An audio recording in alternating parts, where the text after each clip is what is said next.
Olá, amante do terror. Espirais sempre foram algo intrigante por algum motivo. Você já parou para pensar por que elas são tão hipnotizantes? Seus olhos olham para uma espiral e tentam ver até onde ela vai, pois ela parece ser um caminho em direção ao infinito. Não parece ter o fundo. Quanto mais você olha, mais distante parece ficar. Mas, em uma cidade no mundo de Junji Ito, as espirais não são apenas intrigantes, elas são perigosas e mortais. Uma força natural ou sobrenatural que consome tudo o que toca, como um vírus ou um câncer, que se espalha não apenas por corpos, mas toda e qualquer estrutura. Literalmente. Uma força malevolente que aparentemente existe para corromper, devorar e levar tudo até o centro da espiral. Tudo começa em uma cidade chamada Kurozu-sho, uma cidade do Japão onde as pessoas vivem uma vida aparentemente comum. Porém, algo aflige essa cidade durante muito tempo. Não se sabe quanto tempo exatamente. Provavelmente na casa dos milênios, pois essa maldição é ancestral. A maldição em questão é a maldição das espirais.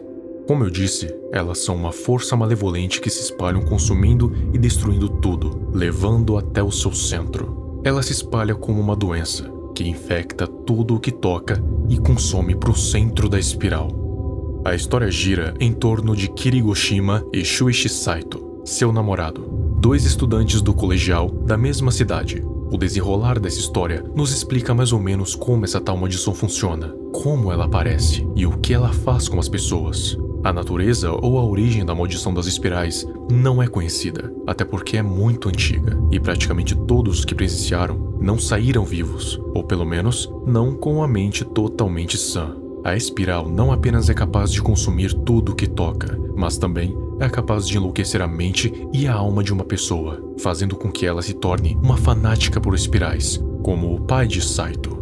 O pai foi criando um fanatismo tão grande que chegou ao ponto que ele literalmente morreu por isso, torcendo todos os seus ossos para caber em um recipiente, formando uma espiral.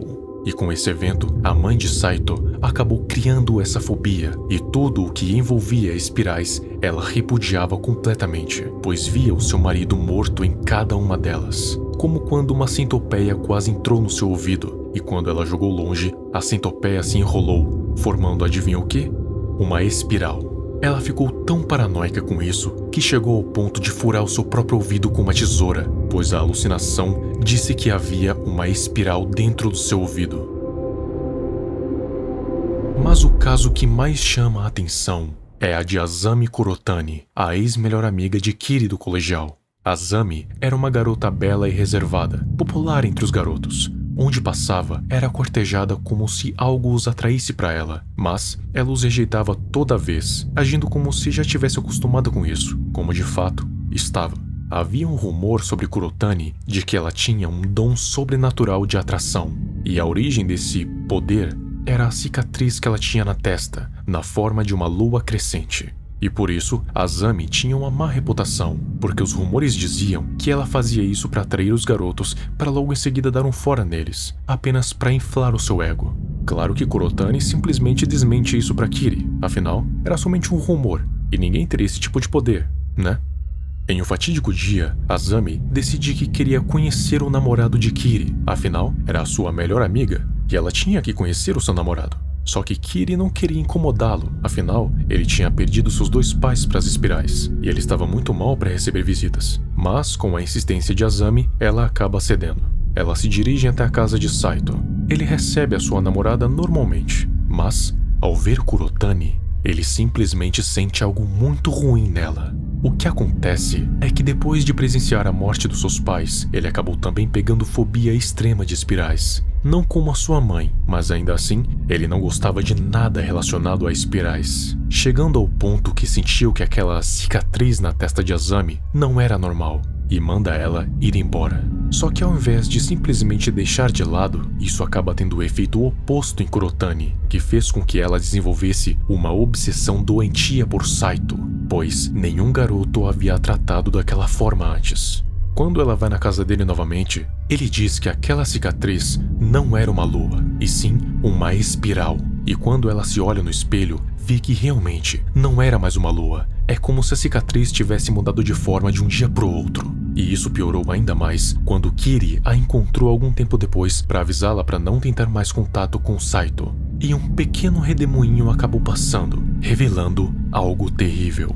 A cicatriz não estava apenas maior, ela se tornou uma espiral profunda que ia em direção ao seu crânio. Mas de alguma forma, Azami ainda estava consciente e falando, o que deixava tudo ainda mais bizarro. Era como se a espiral estivesse consumindo seu corpo, pouco a pouco, mas Azami não sentia. Quando isso aconteceu, Azami saiu correndo e se escondeu em um lugar. Lá estava um garoto chamado Okada, que disse que queria sair com ela. De início ela recusa, mas em seguida repensa e diz que se ele conseguir convencer Saito a encontrar ele em um parque ali perto, ela sairia com ele. Ele de alguma forma convence Saito a vê-lo no parque, mas antes de ir, Saito avisa Kiri só por garantia e vai se encontrar com ele. E Kiri vai também. Kiri acaba se encontrando com Azami no meio do caminho, de costas com um chapéu na cabeça tampando parte do seu rosto.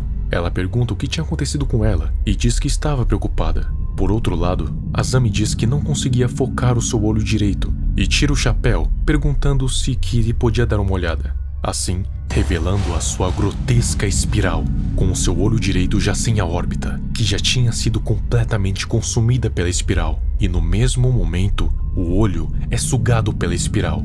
Kiri grita apavorada e cai no chão. E em seguida, Azami coloca o chapéu e vai em direção ao ponto de encontro. Os três acabam se encontrando, Okada, Saito e Azami. Okada pergunta se Azami vai sair com ele, mas claro que isso foi apenas fachada e ela nunca realmente pensou em cumprir com o acordo. Okada fica furioso e tira o seu chapéu com violência. E quando faz isso, revela a espiral, ainda maior, agora tomando quase metade da sua cabeça. Enquanto ela ri, Okada vê um osso ali dentro e tenta tocar, mas ao fazer isso, ele acaba sendo sugado pela espiral, como um buraco negro.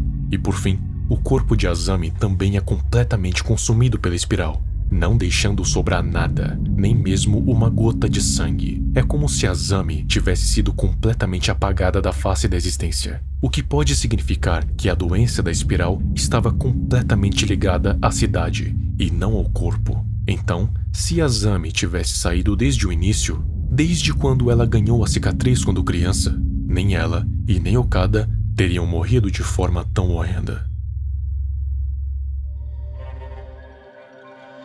Durante centenas ou até milhares de anos, de tempos em tempos, a espiral toma conta da cidade, em intervalos irregulares. Ela marca sua presença fazendo coisas estranhas acontecerem, e todas elas, de alguma forma, envolvendo a forma de uma espiral. Até o momento em que tornados começam a tomar conta de tudo, destruindo toda a cidade. Porém, tem algumas casas velhas que conseguem permanecer de pé, e as pessoas lá dentro têm os seus corpos distorcidos e enrolados. E a única coisa que sobra é o instinto de construir mais casas interligadas umas nas outras, até que formem uma espiral. E quando a construção é completa, as casas se transformam em uma escada caracol gigante que desce até o subterrâneo. Lá embaixo, não tem nada mais, nada menos do que uma cidade toda em espiral. E o chão é composto de milhares de corpos distorcidos das pessoas da cidade, que olham para a luz que emana lá dentro. No fim, ninguém resta vivo, e a cidade tem que ser reconstruída a partir das suas ruínas, até o momento em que a espiral retorne de novo. Não se sabe quem ou o que construiu a cidade em espiral, ou o que causa essa maldição, mas com certeza não é algo humano. A teoria é que a maldição das espirais e a própria cidade em espiral tenha uma origem cósmica, como um horror cósmico, já que a continuação mostra um evento que acontece a cada milhares de anos, onde uma galáxia em forma de uma espiral pode ser vista no céu, e isso pode querer dizer que a origem da espiral vai muito além da Terra, muito além da própria galáxia, vem de algo muito, muito maior.